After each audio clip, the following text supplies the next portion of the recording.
दोस्तों पूरी दुनिया में करीब 200 से भी ज्यादा देश हैं, लेकिन सबसे बड़ा देश रूस है। रूस आकार में इतना बड़ा है कि इसके एक कोने में भयंकर ठंड पड़ती है तो दूसरे कोने में पूरे साल गर्मी रहती है। रूस इतना बड़ा है कि इस देश को 11 अलग अलग टाइम जोन में बांटा गया है। विभिन्नता में एकता की जब भी बात आती है तो भारत के साथ रूस का नाम भी उसमें शामिल होता है। ये देश दोस्तों है ही इतना बड़ा कि एक कोने में रहने वाले लोगों को दूसरे कोने में रहने वाले लोगों के बारे में बिल्कुल भी जानकारी नहीं होती। उनकी संस्कृति, कल्चर, भाषा, टाइम सब कुछ अलग है, लेकिन इसके बावजूद रूस एक है। रूस के अंदर कभी भी यूरोपीय या अमेरिकी देशों की तरह विद्रोह की बात सामने नहीं आती है। लेकिन आखिर ऐसा क्यों है? क्यों रूस इतना बड़ा है और इतने बड़े देश होने के बावजूद देश में कभी भी सिविल वॉर की संभावना क्यों नहीं होती? क्या रूस हमेशा से ही इतना बड़ा था?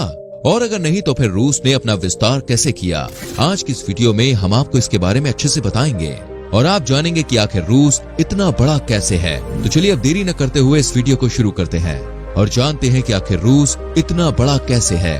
दोस्तों एक समय पर रूस भी अन्य देशों की तरह ही छोटा सा हुआ करता था। लगभग 1000 साल पहले दुनिया के सभी साम्राज्य बहुत ही छोटे हुआ करते थे। हालांकि कुछ साम्राज्य छोटे देशों पर आक्रमण कर उन्हें अपने कब्जे में ले लिया करते थे। जिन देशों के पास सुरक्षा के लिए कोई साधन उपलब्ध नहीं हुआ करते थे, उन देशों को बड़े साम्राज्य के सामने आत्मसमर्पण करना पड़ता था। 1000 साल पहले रूस की जगह केवन रस नाम का एक छोटा सा देश हुआ करता था। ये देश दोस्तों बहुत ही छोटा था और उस समय यहाँ के लोगों के पास न तो हथियार थे और न ही प्राकृतिक तौर पर इनके पास अपनी सुरक्षा के लिए कोई भी साधन था।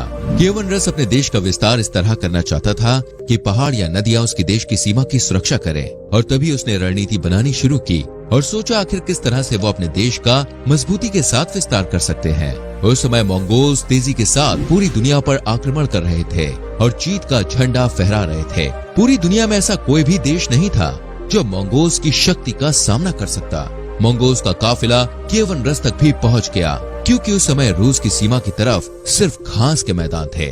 तो इस देश पर आक्रमण करना ऐसे में बहुत ज्यादा मुश्किल नहीं था और कुछ ही समय में मंगोल्स ने रूस को अपने अधीन ले लिया। केवन रस में एक जगह थी जिसका नाम था मॉस्कोवी सिटी। ठंड से बचने के लिए यहाँ पर लोग जानवरों के फर का इस्तेमाल किया करते थे। मॉस्कोवी सिटी के लोग धीरे धीरे जानवरों के फर को अन्य राज्यों में बेचने लगे और ढेर सारा पैसा कमाने लगे। जब वहाँ के लोगों के पास पैसा इकट्ठा हो गया तो उन्होंने मंगोल्स के खिलाफ बगावत करने का फैसला किया। मॉस्कोवी सिटी के लोगों ने पैसों से गन पाउडर खरीदा और उसके इस्तेमाल के बारे में जाना।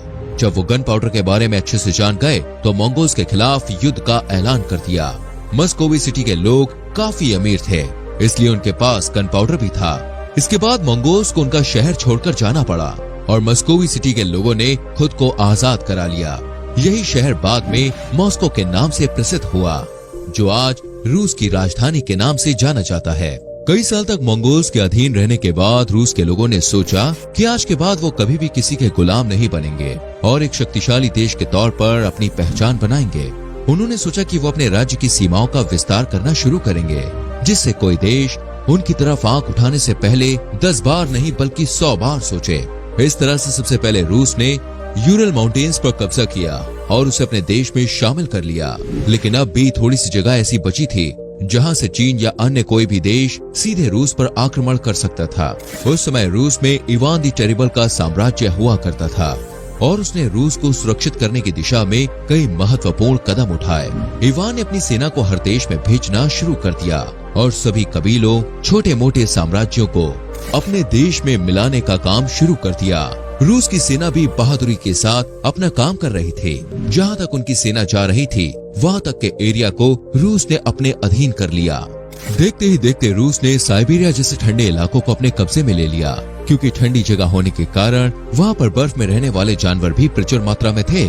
रूस के लोगों ने उन जानवरों के फर को बेचना शुरू किया और ढेर सारा पैसा कमाया। 16वीं शताब्दी तक रूस ने अपने साम्राज्य का विस्तार बहुत ज्यादा कर लिया था।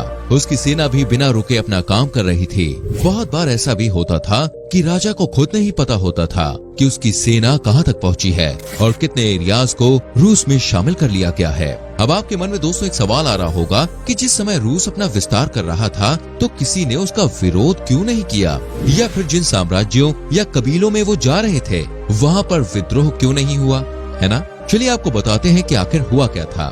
देखिए, असल में रूस का अपने राज्य विस्तार करने का तरीका अलग था।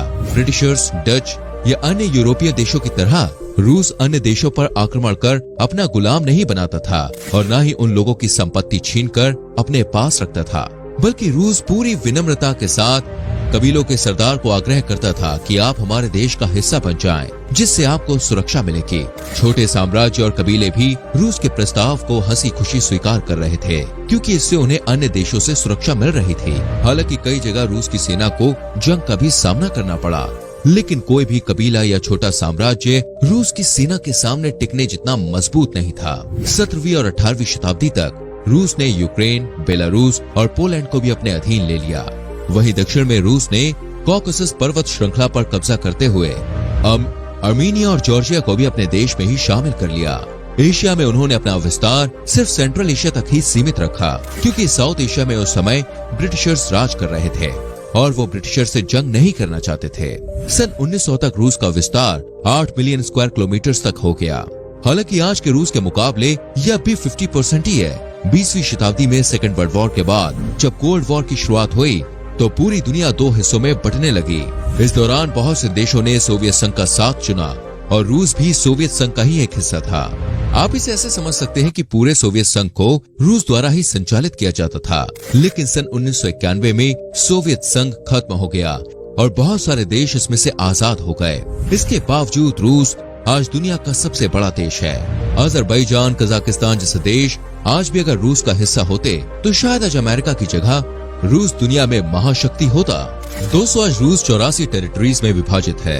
इसका क्षेत्रफल 1,70,00,000 स्क्वायर किलोमीटर से भी ज्यादा है। दुनिया में दूसरा सबसे बड़ा देश कनाडा है, जिसका क्षेत्रफल 9.9 मिलियन स्क्वायर किलोमीटर है।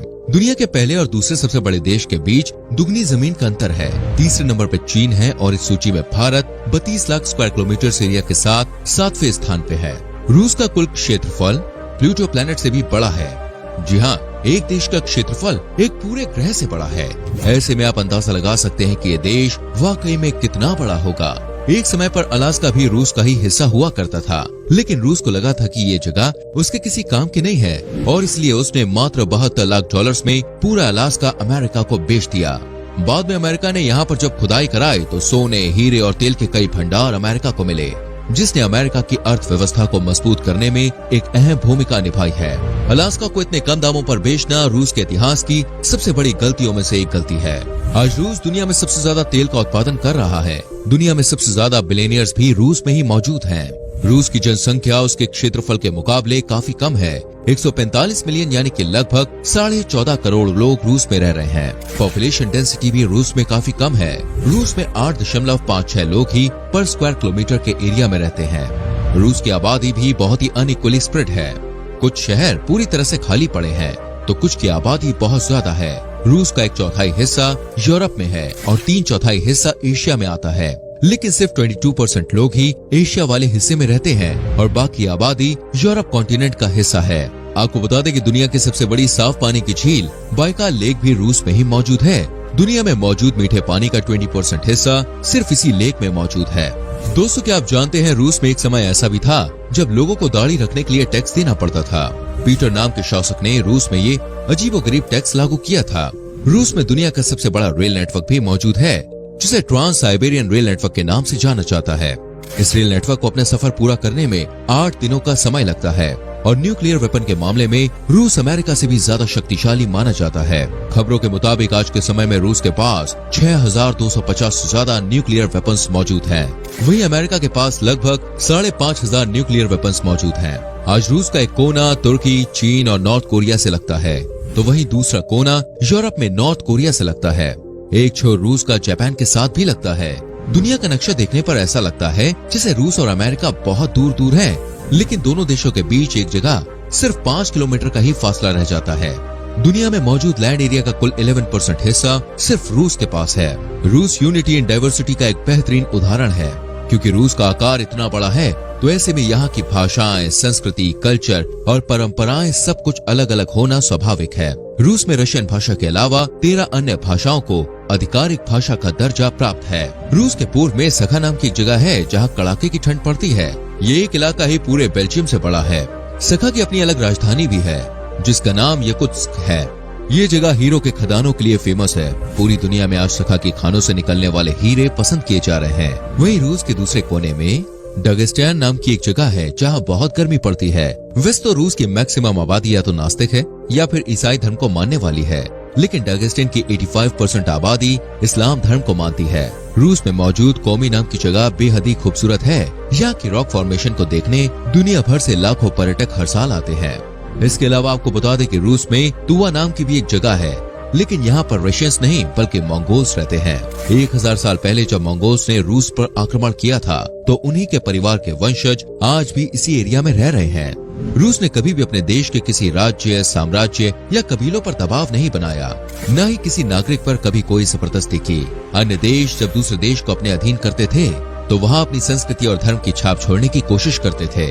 ये बात सीधे लोगों की भावनाओं को ठेस पहुँचाती थी, लेकिन रूस ने कभी भी ऐसा नहीं किया। उसने कहा कि आप जिस भी भाषा या संस्कृति को मानते हैं उसी को मानते रहिए, लेकिन आपको हमारे साथ मिलकर चलना होगा। तो दोस्तों, आप भी जान गए होंगे आखिर रूस इतना बड़ा क्यों है और कैसे छोटे से साम्राज्य ने कुशल रणनीति के साथ अपना विस्तार किया है। उम्मीद करते हैं कि आपको ये वीडियो अच्छी लगी होगी। हमें नीचे कमेंट करके जरूर बताएं कि आज की वीडियो में आपको रूस की कौन सी बात सबसे अच्छी या बुरी लगी। साथ ही इस वीडियो को अपने दोस्तों और रिश्तेदारों के संग शेयर करना ना भूलिए।